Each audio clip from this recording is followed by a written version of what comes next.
Hello, everyone. Welcome to the MIT Social Entrepreneurship Alumni Group Zoom event, Nuts and Bolts of Preparing a Winning Pitch. I am Sayuri Sharper, president of the Alumni SEAG group and moderator of today's conversation. Today, we welcome Allison Byers to lead this workshop. In this workshop, Allison will guide you step by step in preparing a winning pitch deck that includes mission, problem, solution, business model, market size, competition, why now, go to market, T, and call to action.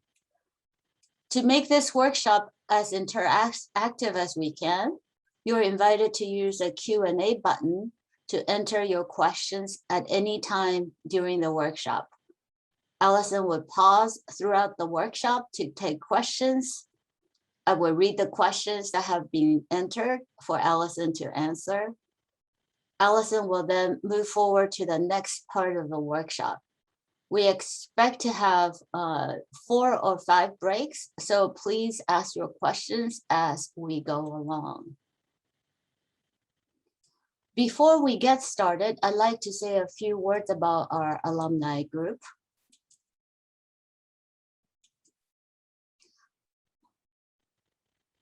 We are organized under MIT Alumni Association.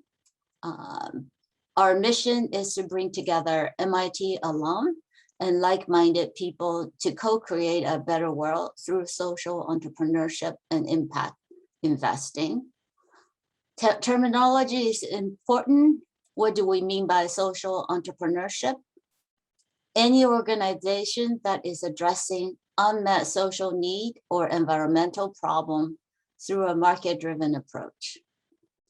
And impact investments are investment made with an intent to contribute measurable positive social or environmental impact.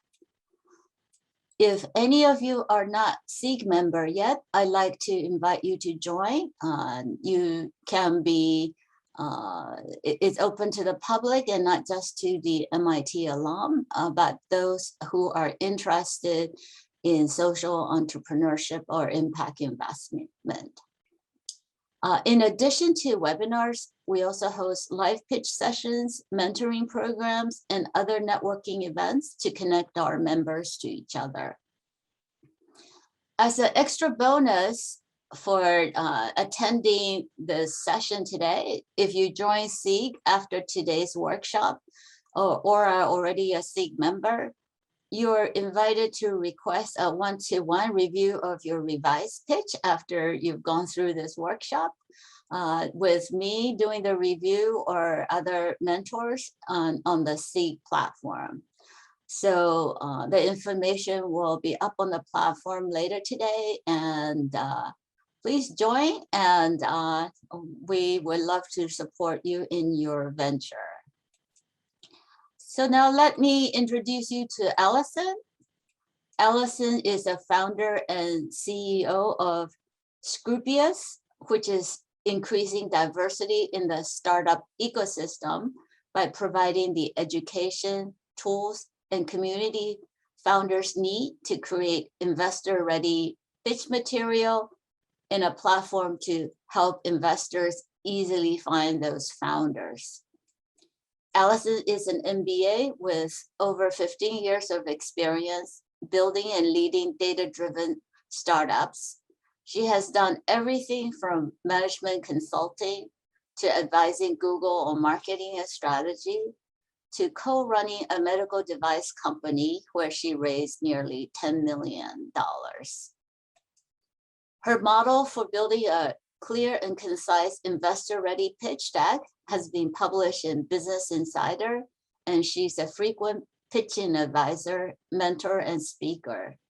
She's now committed to helping underserved founders get in front of the right investors with the right message. Please welcome Allison.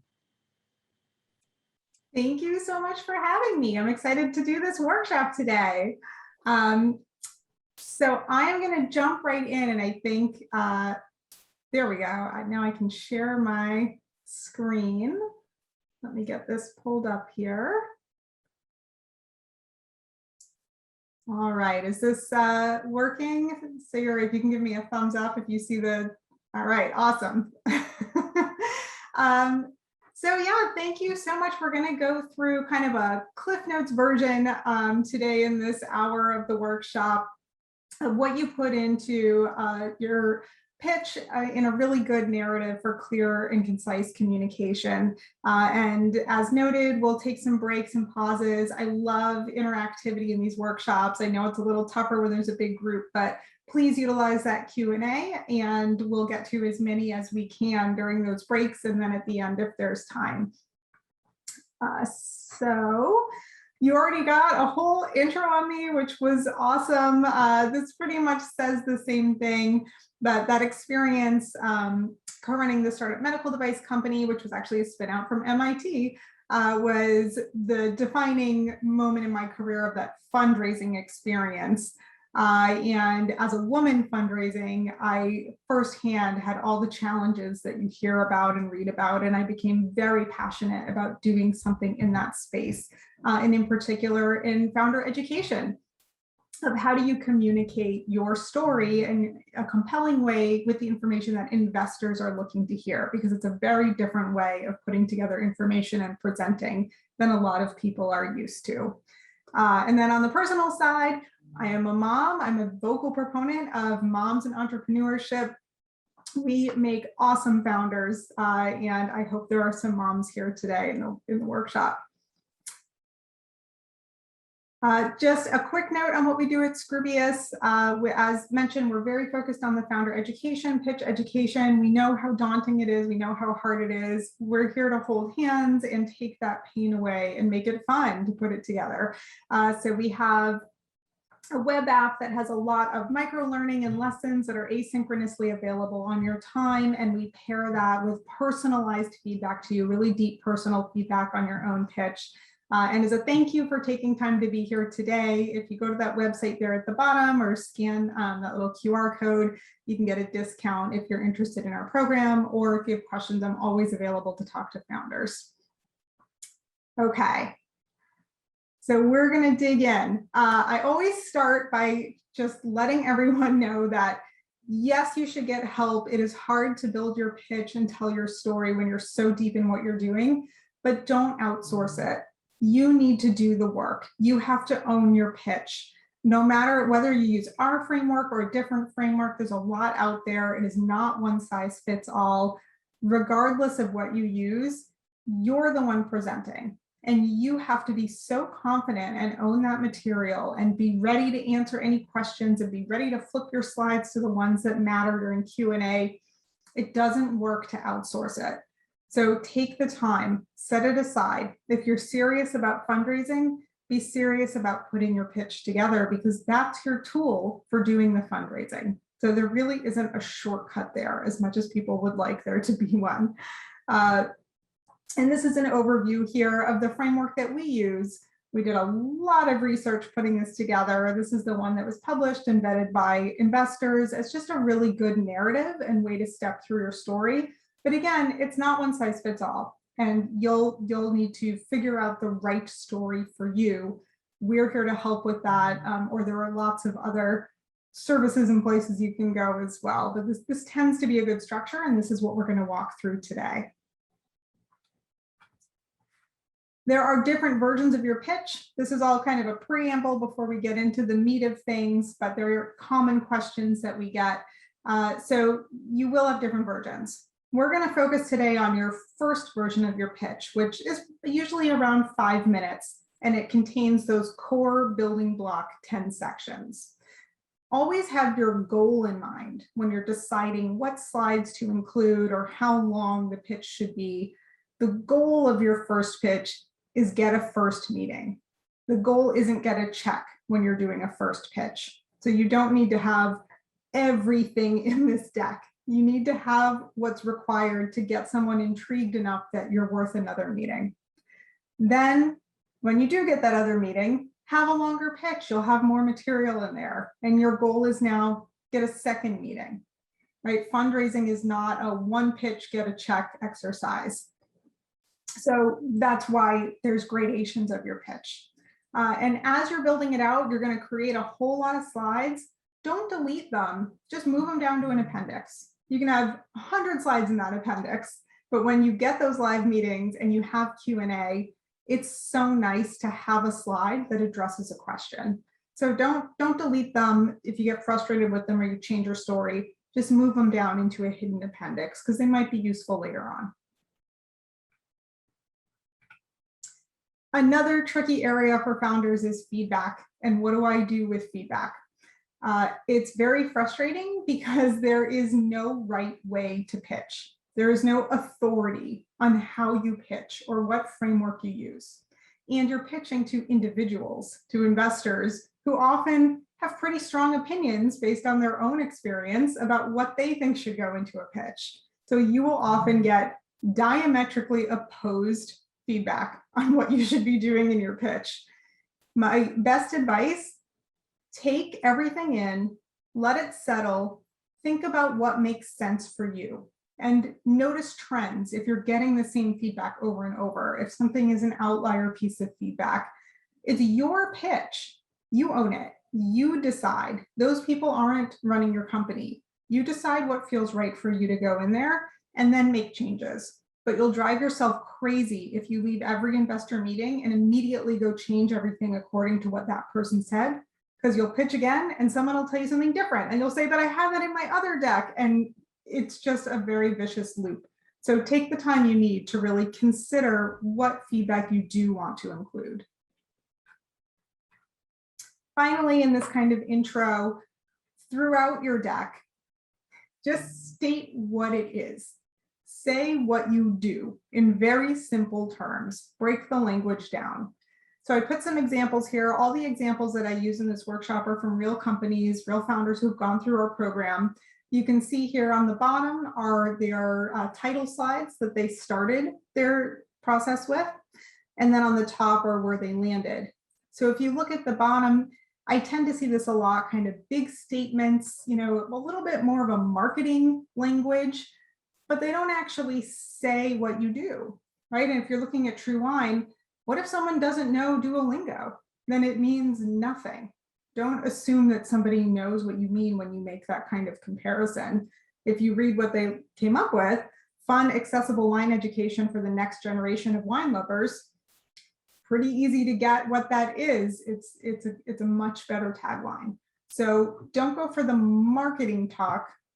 Go for a clear description of what you do. It's different when you're pitching to an investor than when you're pitching to a customer or a partner. So I'm going to break here and see, were there any questions, or if someone wants to submit a question right now before I get into the meat of things, go for it. So there's one question, Allison. It says, what is TAM, SAM, and SOM? We will get to market sizing. I know that is always a challenge. We will cover TAM, SAM, and SOM. I promise. If you stick with it, we'll do that. Okay, I think that's it for now. Okay, great. Then I will move on. Oh, I opened the chat and someone said, woohoo to mom founders. Awesome. Kimberly, agree. All right, so I'm going to give just some basic guidance here now on slide design, because a lot of founders get hung up on thinking they need a really pretty deck or thinking they need to hire a graphic designer. I can tell you, investors don't care if your deck looks super flashy or pretty. It's not the best use of your money to hire a graphic designer here.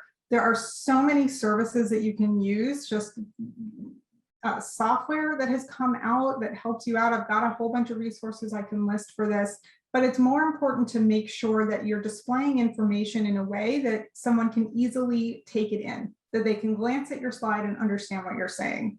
It's more effective to have your information displayed that way on just a plain white background than to have all kinds of fancy graphics in there. It's just not the best use of your time. So just some simple things that everyone can do for slide design.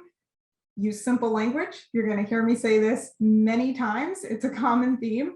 Again, here's a real example, came in with a comprehensive platform for customer engagement that will revolutionize social media for a unique group.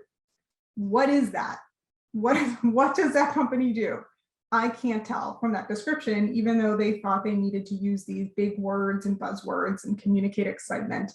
What they really do, the company had what they were calling the best way for writers to share their social media posts. That is much clearer. I can just get it. So just break down your language so it's really easy to understand. The next kind of overall tip here, this is really important today where we're living in this world of remote or in person, depending on where you are, there's a mix, but remote presentations are not going away. And it's really important to know how humans intake information when they're remote versus when they're in person. So when you are in person, you naturally want to meet someone's gaze. When you're in the room with them, you want to look at them and pay attention to them. That's your first instinct as a human. So what we do is we listen to the person presenting before we read what is on the screen or on their slides.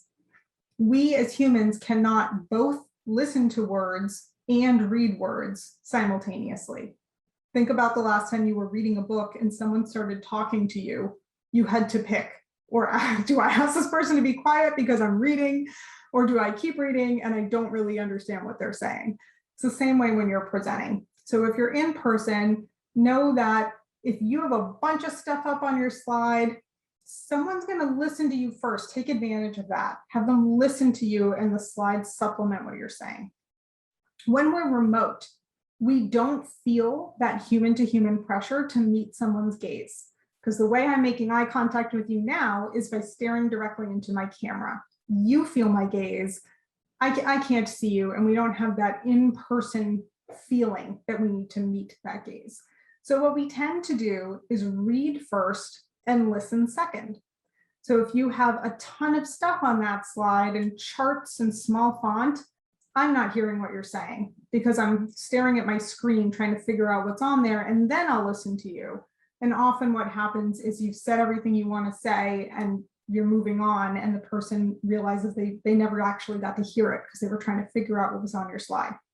So just being aware of those differences in how we take in information is very important. This is pretty similar. Again, a little bit different than the simplifier language, but just break it down so it's easy. Again, just human behavior principles. We like groups of things. We like bullets. It makes it more glanceable.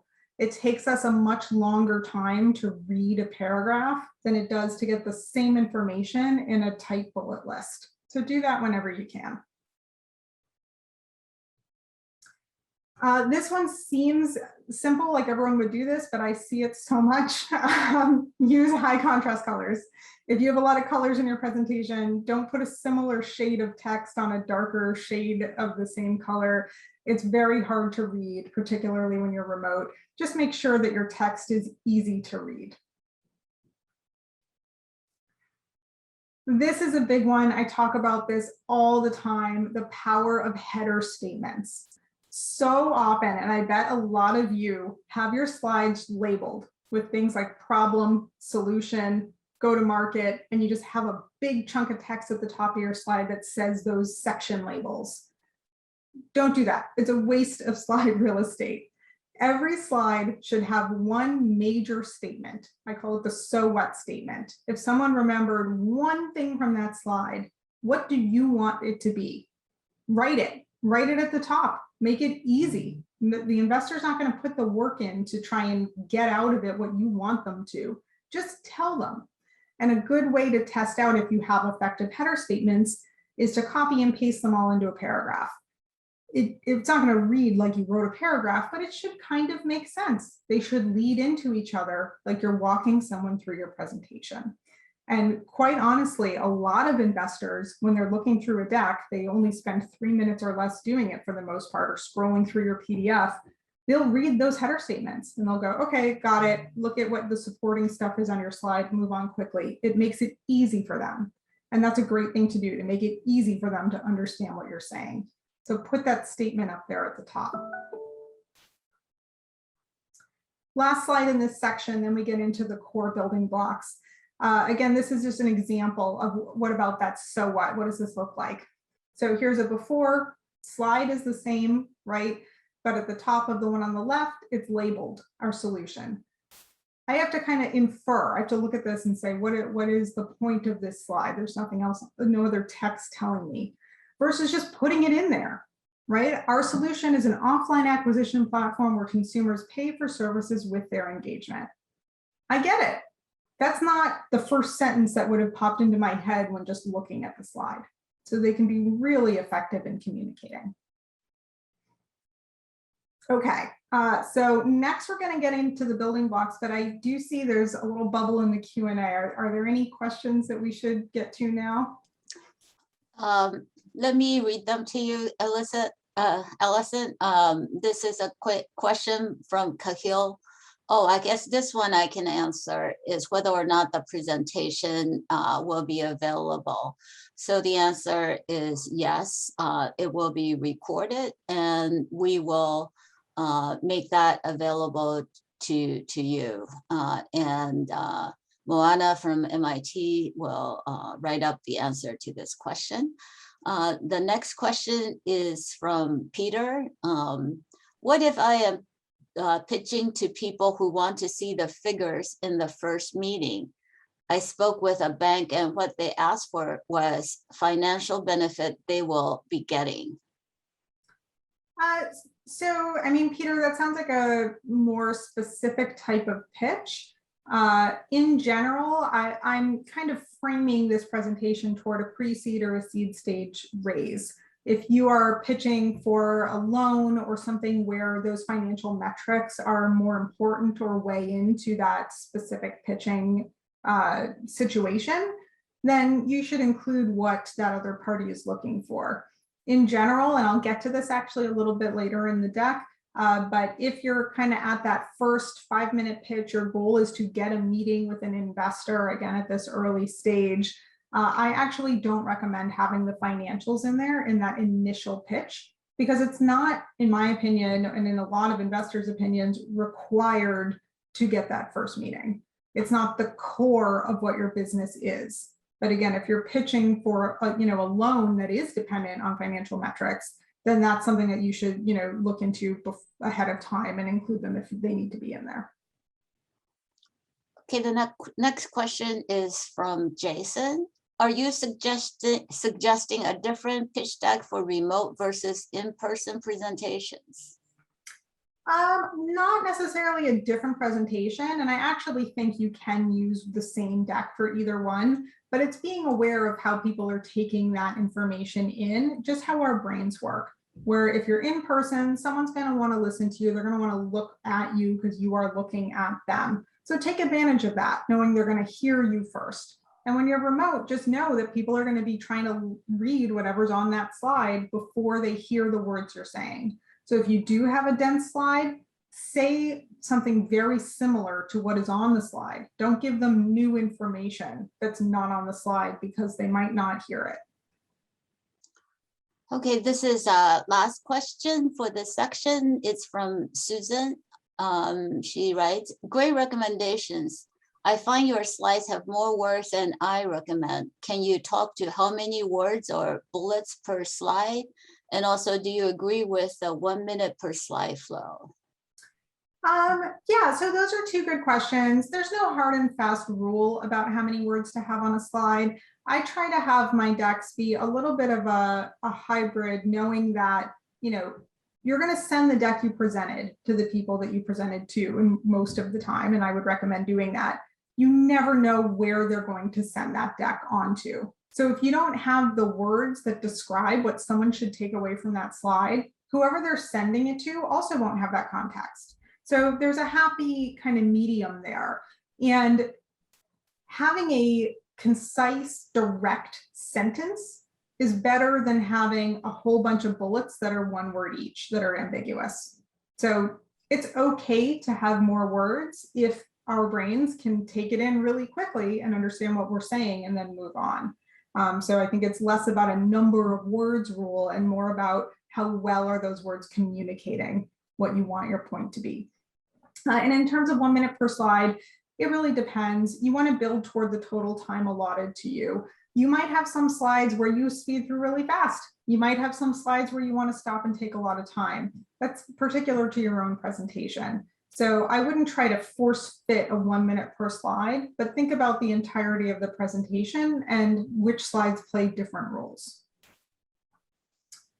Okay, I'm going to keep moving on. I can see it's already 12:30. Oh my gosh, and we still have all 10 sections to get through. So I'm going to go a little bit faster. But now we're getting into the 10. So we're starting here with your mission. So many decks don't have this. It is so important. Again, I'm focused a little more on pre-seed and seed versus Series A or later. Even at Series A, this still holds true. You want to put in there right away, why did you start this company? So it's really important, and people don't include this often enough. What is your origin story? It is a big deal to start a company. You're asking for someone to give you money. That somebody, if they're an experienced investor, knows that it is going to get harder than you think it's going to get to operate this company. And they need to know that you are in it for more than just potential financial return, that you're not going to leave when it does get harder than you think it's going to get. So what is it? What ties you to what you're doing? Is there a personal connection? Did you experience a problem and you couldn't find a solution? Now you're solving it. Do you have specific technical expertise that lets you see something others don't? Is it mission? Is it passion? What made you decide I am starting a company and I'm going to go seek funds to build this out? And you should trust me as the steward of your capital because I am in this. Put it in there, just right away, put it in there. Investors want to know that. And make it personal. If you want to, if you're comfortable with that, it really makes a difference at the early stage. Put in pictures, use photos, make them understand why you are tied to what you are doing. Again, these are real slides from real founders. It makes it so much more memorable when you include that type of thing, and you become much more of a human and a person right at the start of your pitch. And when you do get into what is it that you're doing, this is, again, very similar to things that I've already said during this workshop. When you have your mission statement, break it down. What is it at the core? What is it that people are going to understand and respond to? Don't use a big flashy statement with buzzwords or something that you think people want to hear as a vision statement. Just get it down to the point where someone can easily understand what is it that you do. When you do have that statement, test it out. This is like one of my favorite things that I tell founders to go do. And yes, this is my grandma, and yes, this is my son. Go test it out on people who don't know what you're doing, they don't know your business, they haven't heard of it before. Tell them what you do, that high level, whether it's your elevator pitch or your mission statement or whatever it is. Ask them to say it back to you. Say, after you tell them, say, hey, can you tell me what it is that I do? Can you tell me back? They will simplify it, right? They will tell you what you do in the way that their brain took it in a simpler way. And if it's not what you wanted, if that's not actually what you do, you've got some work to do. If they can't even tell you, it's way too complex. You got to break it down. And I'm not kidding. Your grandparent in elementary school, well, like fourth, fifth grade, they should be able to understand. That's the level you need to break it down to, because investors are generalists for the most part. They don't have the deep expertise that you have. They're not coming into this from the same place of knowledge. They need to know that you can describe, and I don't care how complicated your business is. I have worked with the most complicated businesses. Everything can break down in a way that anyone can understand it. Okay, so you've gone over, here's my origin story, here's the high level, what the company does. First thing you do is get into the problem. You have to convince an investor that there is a problem that a group of people are experiencing right now. And the biggest thing you need to do in this problem section is get it to a place where you would be able to solve it, that it gets down specific enough that whatever you're about to say your solution is can directly solve that problem. right? It can't be so big of a problem that no one solution is going to solve it. So really get that to a specific place and quantify it wherever you can. There's different ways to quantify. So here I pulled out an example from a company that makes food for children. They, wanted to quantify healthy, that, the current options out there that say they're healthy aren't actually healthy.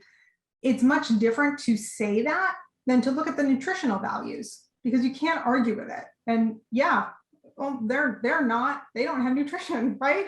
And this new product does. So it makes a difference. Use imagery when you can. Some of these slides are obviously from some of my own pitch decks.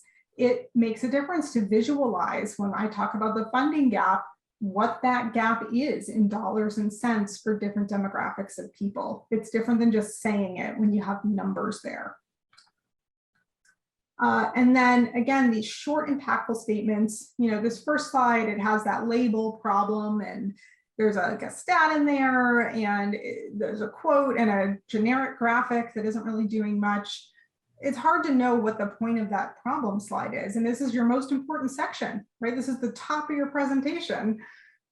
So change it, it still has the label, okay, but underneath it, life is online and older adults are left behind, with a stat that really makes it clear that this is a problem and there are a significant number of people that are feeling that problem. It's much easier to get right to the point on that second slide.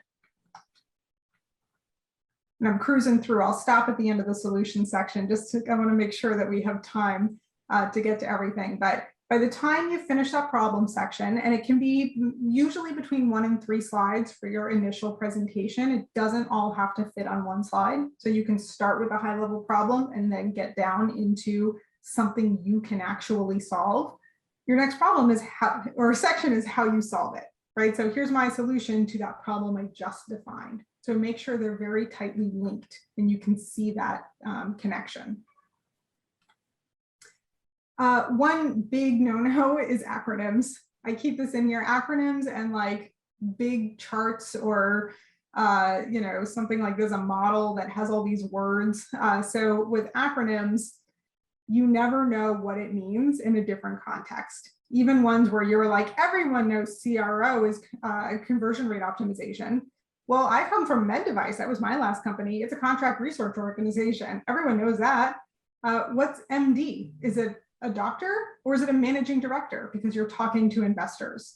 So if you're going to use an acronym, define it the first time before you use it so that everyone's on the same page about what that acronym is. And then with these fancy charts, a lot of people will put them in there trying to make the point of like, hey, this is complicated stuff and we know what we're doing and look how complicated this is. And it says things like deduplication.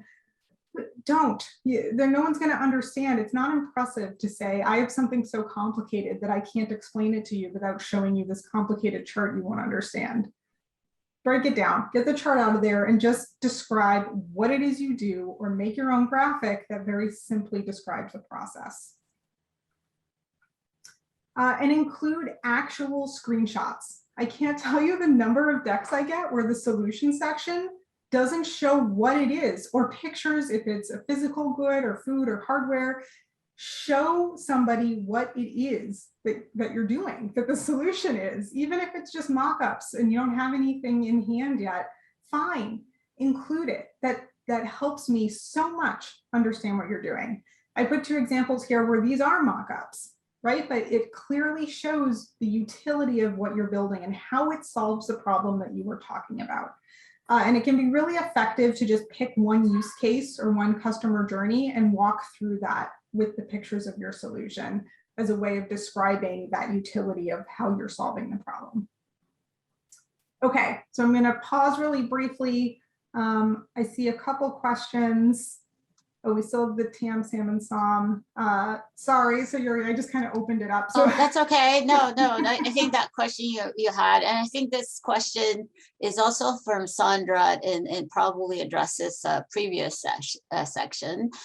Should you send the deck before you present it? Sometimes I have been asked to do that, and I don't know what to do. So I think it depends. You have to make a little bit of a judgment call. Is this a warm introduction? Is it a cold introduction? How do you want the meeting to go? Do you want them looking through everything ahead of time? I'll do different things depending on the situation. Most of the time I will send it ahead, but I'll only send it like that morning or the day before. I don't send it, like a week ahead of time. I want it to be really fresh. And then I enter the conversation if I have sent it ahead saying, I really value your time. Thanks so much. I sent the deck. Did you have a chance to look at it? Is it more effective if we use this time to have a discussion and answer questions? Do you feel like you got it? Or do you want me to walk through the full presentation? Other times, if I want to give that full presentation, I won't send it ahead of time, and I'll send it either right before the meeting starts in case there's technical difficulties, or afterward, after I've already presented, because I want to walk it through. And sometimes you'll get cut off where somebody will say, oh, I already looked at your deck and we don't need to go through it. Here's my 3 questions. And you didn't get to provide that narrative context that you wanted to provide. What I actually have founders do in our program for those that want to is film a video pitch. We do 5-minute pitches where it's a split screen of you presenting your slides, and send that and not the static PDF. And then if they've watched it, they've already watched you deliver that pitch. They get a sense for who you are. They get the context along with the details of the slide. And then you can say, awesome that you watched this deck. Now let's have a conversation about it. And it's a bit of a more natural interaction. So that's another way to go about doing that. Okay. I am going to move on to business model. So this can, you find this in different sections and different frameworks. I like to have it right after the solution section. I find it's very natural to go from defining your problem. Here's how we solve it with what we are actually producing. This is what our business does. And here's how it makes money. So you need the problem, you need your origin, the problem, and the solution to get someone hooked in enough to say, I care about this. Now I want to learn a little bit about the business dynamics of financial metrics, those kind of things. That comes after. So this is that first after section. And it says how you're going to make money with that solution that you just told me is so awesome. So the biggest thing here is just make sure it's clear who is paying you and how are you charging them. Sometimes your end user is not your paying customer. So you want to be really clear, like if your solution was for a customer base who are not the ones paying, that you also know who those paying customers are and what is your model, right? Is it one-time fee? Is it subscription? I put a screenshot of my own in here. It can be complicated, right? I have a lot of different monetization opportunities for my own company. Scoobious is a startup, and it's okay to not know exactly what you're going to do when you're early stage and you're just going to market.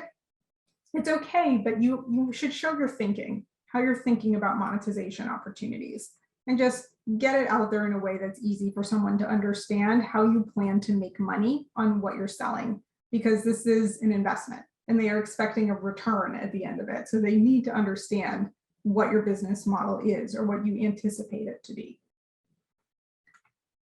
In here, this is just my note on financials, which I touched on lightly because I get this question a lot. Should you include projections in your initial deck? According to research from DocSend, only 35% of decks do include financials. So you would be in the minority if you did include them. It is more normal to not have them in there. So you're not out of normal range if you don't have them in there. And for those who did include financials, investors tended to scrutinize them more, and they can contain sensitive information. Again, you don't know where your deck is going, right? Even if you send it in DocSend so you can track it, fine. Everyone can take a screenshot, right? If someone really wanted to, they could have your deck still and send it on and you wouldn't know about it. So don't assume that you can control that distribution. And you don't know who's working with who and if you want that information out there, because when you have that first meeting or first deck, no one's signing an NDA. Don't ask for one. No one's doing that. So don't include something in your deck that you wouldn't want a competitor having, because you just don't know. And again, think of your goal. If your goal is to get a first meeting or even a second meeting, your financial projections at the early stage are not the most important part of your business. That's not what people are investing in at the early stage. And if someone wants to dig into that right away, consider whether it's the best investor for you. So after business model, I like to go into market size. This is always a challenge area. This is TAM, SAM, and SOM, but it is really important. And if you do a bottom-up market size, which I strongly recommend, it uses your business model information, how you price things. So it's a kind of a natural thing to do after you do your business model, if you're going to do a bottom-up, because it includes that information. So you already have the context of what's going into these numbers. So top down versus bottom up. Top down is when you say, you know, like my industry is X billions of dollars, and if we get 1% of it, this is our opportunity. It can be good for context sometimes to show a growth rate or a size of a market that you're in, but it's not specific to your business. It's not actually your market opportunity, because there's a lot of stuff in those industry numbers that are not relevant to what you're doing, that are not customers that are going to spend money with you. So it's not specific to you. Bottom up is how investors like to do market sizing, because it is specific to you. It is based on your assumptions, makes it more credible. It's just a really good way to do it. And it's very informative for you as the business owner to do it this way as well. You should be doing this regardless. So here's the TAM, SAM, and SOM. And I'll pause after this section. So if you have questions, throw them in there. And again, this is kind of the Cliff Notes version. There's a whole lot more. I do whole presentations just on market sizing because I know it's a challenging topic. So TAM is your total addressable market. The math behind this is all of your potential customers. I know you can have different customer segments. I'm going to go into kind of a framework you can use after this slide. Anyone who could buy what you're selling times the average price that they're going to pay. What are they paying you in a year on average? Equals your total market opportunity. You're not saying, I'm going to get all this money, I'm going to sell to all these people, but this is the world that you could sell into. And this is pretty important for investors because they're looking to understand, can what you're doing be supported by investment in a way that we could get a return even with competition in the market? Is there enough opportunity that exists for you to sell to along with whatever competition exists as well? So we can do the math on what return we're looking to get. So that's TAM, and all of these should be dollar values. Then you're basically going to cut it down a little. Your SAM, your serviceable addressable market. So in your TAM, what percent are people you could actually sell to, who would realistically buy what you're selling? Because your total potential customers could be a demographic. There's always some margin in there of people who are not realistically folks that you're going to, or companies that you're going to sell to. And then your SOM, you can break it down by percent again, or you can do kind of a different calculation. They don't always have to be percentages, but you want to think about your obtainable market. It's kind of your short term. In the next 12 to 18 months, who are you going after? What is the total obtainable market in the next 1 to 2 years kind of window? And so in there, if this depends on your rollout strategy or your go-to-market. Are you going to do it regionally based? Do you want to include a calculation of certain regions you're selling into? What is your methodology for going to market there, and what opportunity exists? So kind of a simplified way to look at this in terms of how you would actually do these calculations. This is not my framework. It exists out there. I think it's a great one because it's very approachable. In this table, you want your rows to be your different customer segments.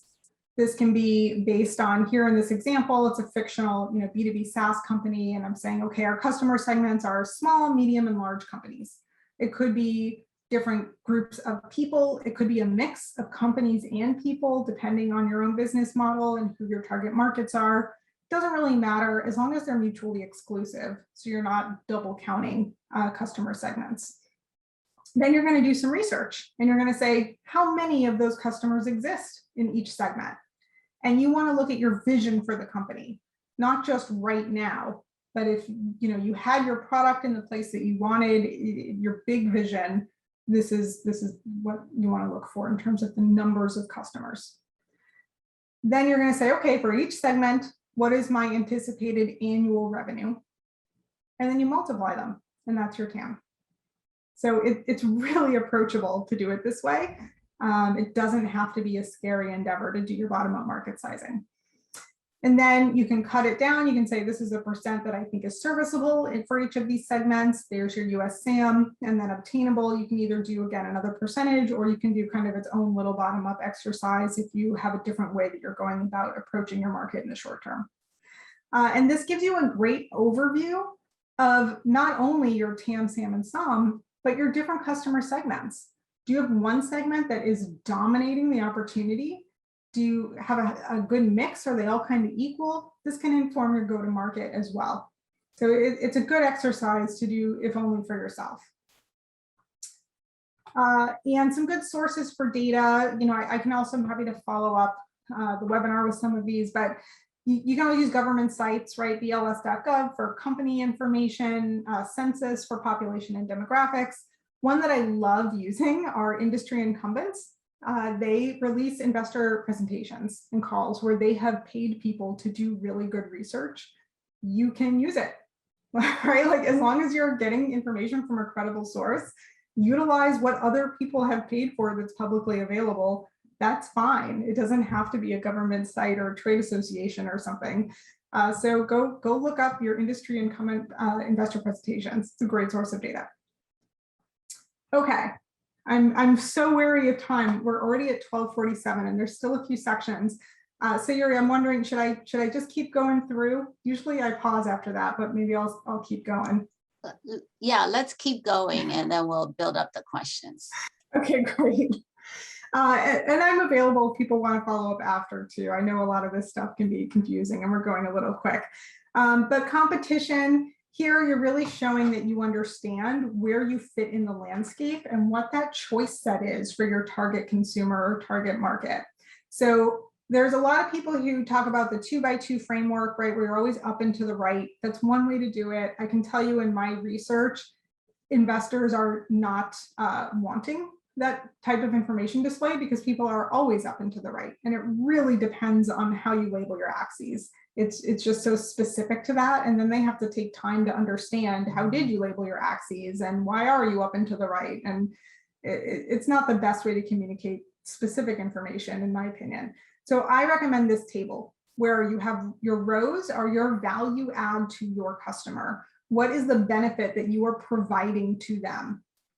And then in the columns, you're going to have yourself and you're going to check all those things off, right? It shows that you understand what your value drivers are for why a customer would pay you for what you're doing. Then pick 3 to 5 competitors or status quo ways of doing things. Sometimes you're up against a behavior change, not necessarily another company that you're competing against. And then fill it in with X's and X's. And it's going to show that you get, again, that choice set that a customer is deciding among when they're considering whether your solution solves their problem, and that you understand what the customer is looking for in the solution in terms of the value adds and how you are differentiated from the other choices in the set. Okay, this is another one, why now, that is so important. It's not in every framework. I can tell you, I've talked to hundreds of investors in the course of my last company and this company now. Everyone has wanted to know, why is now the time for your company to be? And it can either be macro factors, what's going on in the economy and society, trending, or it can be micro, it can be traction or a recent hire or something that says now internally for the company is why we need to raise and we need to grow right now. So a good example here, because we are living in COVID times, if you are using COVID as part of your why now, talk about how you are accelerated by COVID, but not defined by COVID. That's an important distinction. So here's an example. One of our founders is building a way to do eye exams remotely, hugely accelerated by COVID, right? But the need will persist beyond COVID. It's a great solution, even without COVID happening right now, but it's a catalyst for what she's doing. Or you can use market feedback and quotes. Here from my own presentation, I have so many quotes from different investors and types about why now is the time for what we're doing. That can be really impactful as well to show proof from current investors or current target market or users or that kind of thing. And in terms of traction, a company timeline works really well. It's a great thing to have in this Why Now section to show just chronologically where you started, what are those important milestones or events that you've hit, and how does that play into your bigger landscape of when you're raising and why and what you're going to achieve with your raises. Okay, moving on. Go to market can mean different things. It's usually mostly about customer acquisition strategy. So I know this can be kind of confusing to founders. What actually goes into go to market? A framework that I like to use is thinking about it for now, next, and later, because you want to show that you understand who your customer is, where they are living, and where they are, and how you're going to reach them. So when you think about the short term, your go to market is early adopters, early champions. What are like cheap ways that you can get to them? Who are those early adopters, right? And that's what you want to show what you're doing right now. And then you want to think through, okay, say you get all your early adopters, what you're doing now works. What's next? How do you scale that to people beyond early adopters? What are the methods that you're going to use there? And then later, how do you grow exponentially, right? Your big time now. What are your key acquisition methods? And you want to be specific. You don't want to just say social media, right? Like be more specific, and it will tie into your business model and your operations, because it could be very different, right? Do you need to hire internal sales staff? That has implications for how you're using capital and how you're growing the company. Do you not need an internal sales staff, or are you working with influencers? How, there are different, paid advertisements. They all have different implications for how you're operating your company and how you're utilizing capital in reaching your customers. So get as specific as you can. We are almost through, and then we will have time for questions. So there's only 2 more sections. Team. What you're doing with your team is you're showing founder market fit. You want to say, we understand, we fit with our market. And if you're really early stage, like I am very early stage, show how you are filling your skill gaps with your advisory team or with contractors or part-time employees.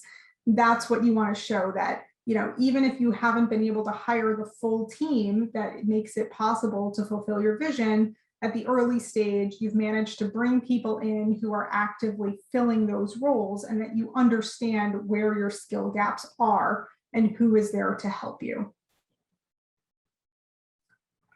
And then the thank you, it's also really a call to action. You want to end on a slide that has information and asks people to do things, because it might just be up for a while you're talking. So you might as well use it, right? Every slide is like a little bit of real estate. So put all your contact information in there, and you also don't know where it's going, right? So it can be going to someone you didn't present to, and this is good to have. Put all your social handles where people can find information about you. And then it doesn't have to be your ask. You can just ask for things that are helpful or that people can sign up to find more information out about you. And just to wrap up really quickly, because I know people are going to think, wait, she didn't have the ask in there. And what about financial projections and all this stuff that she didn't talk about? We're talking about the core 10. If you're doing your first 5-minute pitch, what are the core sections that are in there? That's what I went through. There are optional pieces of content that you can include in this presentation, depending on the context. The big 3, projections. If you do decide to include projections, make sure that they are believable and that they're reasonable. If you're pre-revenue, don't go beyond 3 years. It's already, so much more based on your assumptions than the actual numbers. Show that you have clear thinking and your assumptions are solid and believable.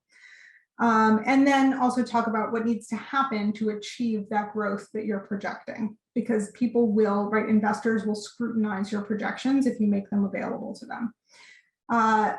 In terms of the ask, my biggest caution, don't include it unless you are sending it to a known accredited investor or institution or otherwise entity that is regulated to be solicited.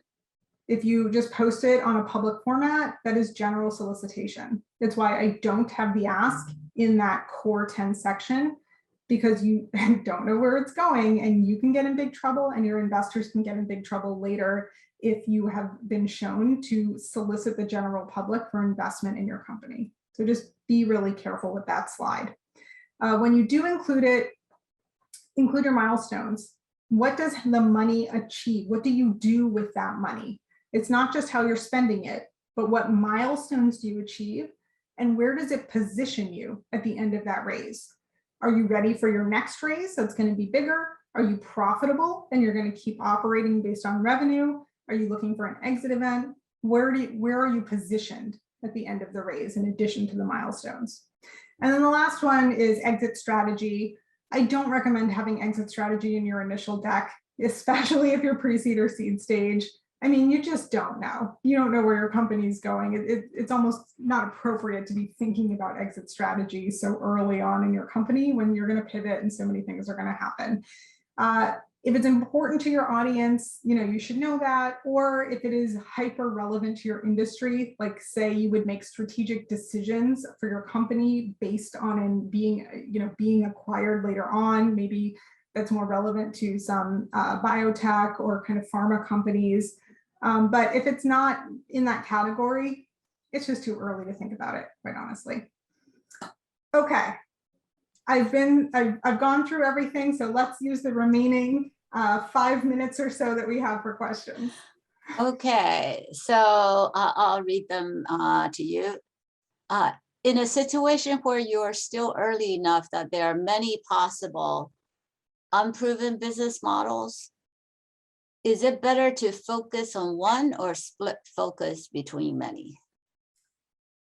So if you're very, very early and you're still a little bit uncertain about your business model, I would talk about the pilots that you're doing and that you're testing them out. And you can say, here are some potential monetization or revenue generating strategies. We believe this is the one that will be successful, and we're testing it with these pilots or with beachhead market or whatever it is. And we may pivot and try out these other things. Better to just be honest. No investor expects you at the very early stage where you're pre-monetization to know exactly what the right business plan is if it's not evident for your situation. So just honestly put it out there. And when you're doing your market sizing, use your best guess. Use the one that you are going to pilot test or approach the market with.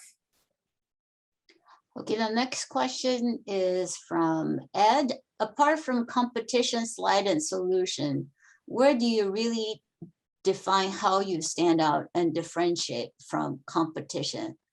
Why are you superior or to other market offerings? So those are the key sections where you would talk about that. For the most part, at early stage, my guidance to startups is to not spend too much effort analyzing your competition, because so much of it comes down to how you execute. It's really more execution than beating somebody else in the market. And if you're seeking investment, they're looking, like, the investors want a return from what you're doing. They're not looking for a better mousetrap. They're looking to evaluate the opportunity that you're presenting to them, which should be bigger vision, bigger picture. In some cases, maybe you do have a really strong direct competitor, or you're a first to market player or something, and you want to call that out. That maybe that feeds into your why now. Why now is the right time for you, because there's an opportunity to capitalize on quickly. But I wouldn't take up a good chunk of your presentation, of your opportunity you are presenting to somebody, with talking about other companies. It's not the best use of your time. I've got a few more questions, but we are unfortunately running out of time. If you folks join SEAG, I would encourage you to post your questions there, and we can ask Allison if she can answer them, or we can ask other mentors in our network to answer them for you. Thank you so much, Allison. That was a lot of material and great advice. Oh, well, thank you. I appreciate it. And yeah, I'm happy to answer questions we didn't get to. You know, I think you'll distribute contact information, or if you guys just go to my website, I mean, you can contact me there. I also have a lot more content about these different sections and framework up on the website. And I'm super active on Twitter and LinkedIn. If you throw a question to me, I will answer you. All right. Thank you so much. And thank everybody for paying attention. And we'll see you again in our next webinar. Bye-bye. Thank you.